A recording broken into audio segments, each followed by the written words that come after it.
Let's say you buy a new LiPo battery, but for whatever reason, you're not able to actually use it, and months go by before you charge it for the first time, and then you realize it's defective.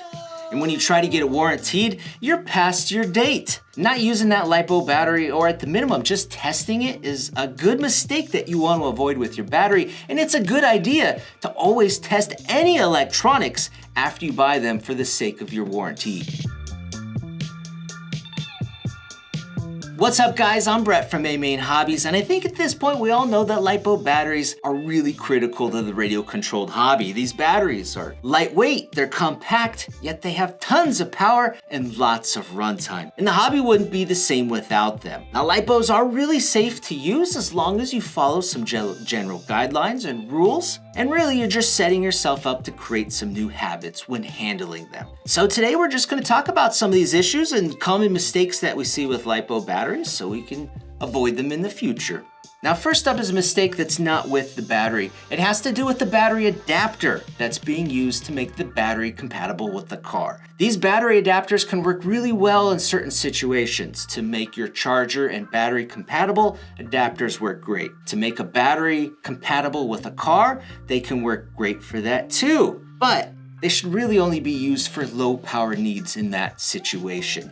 2S, 3S should be all right to use an adapter. The problem comes when you use really high-powered brushless systems, 4S, 6S, and up. Having that adapter in that system is just gonna cause more resistance in the lines, it's gonna cause more heat, and those adapters sometimes melt and cause fires. So if you can help it and not use it, you want to avoid it. But if you have to use an adapter, they should only be used on lower powered systems.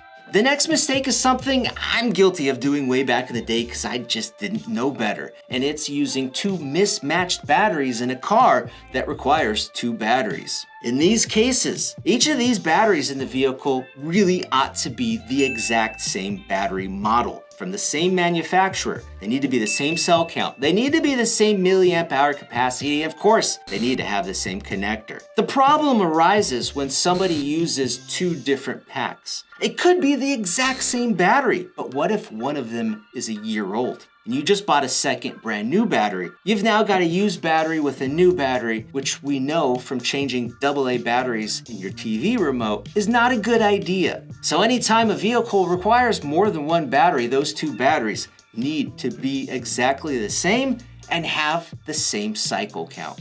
The next mistake commonly happens just because you get so excited, and that's to recharge the battery you just used while it's still hot. Charging hot batteries is a bad idea and you should avoid it at all costs. If you just used the pack, just let it cool back down to room temperature before you throw it back on that charger. And if that's too slow for you, a second battery could be a good idea to use while the other is cooling, and you cycle through them. Not storage charging the battery after you use it is another huge mistake, and it's probably one of the most common mistakes that happens with LiPo batteries. Somebody will use the battery, and after they're done with their car, they just set the battery aside and they do nothing else with it. In that state, the voltage in the battery is going to be lower than the ideal voltage it should be at when it's in its resting state. If the battery is being unused and set aside, its internal voltage should really be set at about 50%, which is what the storage charge will achieve once you put the battery on it after you use it. And it's important to do. This next mistake is the worst I've ever made, and it makes your heart sink when you realize you've done it, and it's to leave the battery in your vehicle plugged in, set aside in storage. You go back to that car later on, could be months, years down the road, and you go, oh wow, there's a battery in it, and it's still plugged in. Oh, and hey, I left the on switch on. Whoops.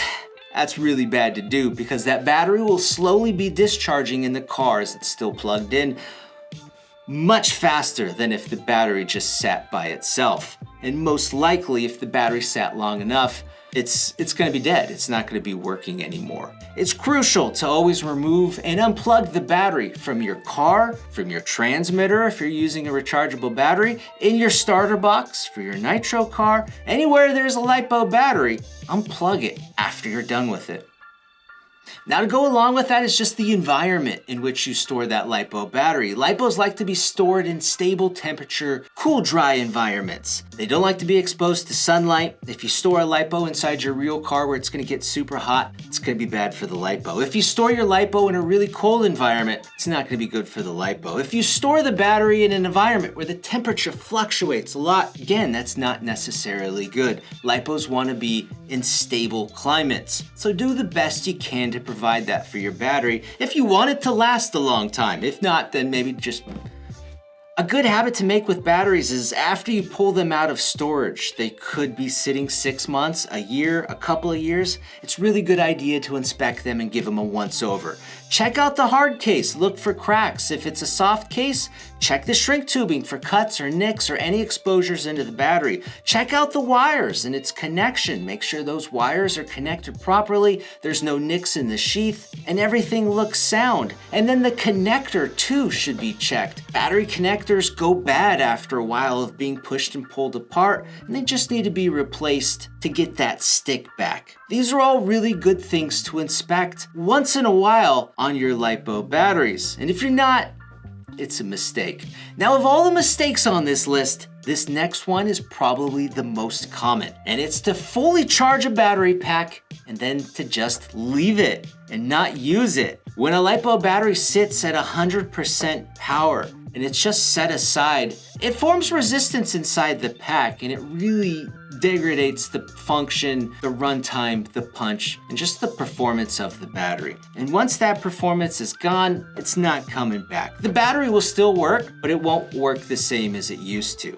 Sometimes people think they can just charge the batteries and then use them when they get to, but it's really not recommended. It's not ideal to have the battery sitting around fully charged. It's not a safe state, and it's just incredibly harmful on the battery. So at all costs, if you can help it, never charge a battery and then just let it sit. If you can, use it in your car or put it on a discharger if you have it.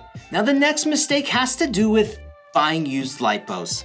You just don't know how the last person treated that LiPo. They could have abused the heck out of it, stored it in terrible places, left it fully charged for a year. You just don't really know. Unless you really know the person and how they treated their equipment, I never buy used nitro engines or LiPo batteries, and I recommend you avoid those as well. Now, last but not least, the final mistake we have for you guys is by not being prepared for the worst case scenario. That's why there are certain products existing, like the LiPo bags to use when charging your battery or storing it. There's the Bat Box, which is phenomenal at containing LiPo batteries. And you can use them to not only store the LiPo batteries, but also put the batteries in when you charge them. There's also this spray can called Fire Sense Plus. We made a whole video on this stuff, and it is tremendous. It's something you should have in your hobby room, in your pit bag, and wherever else you may be handling LiPos.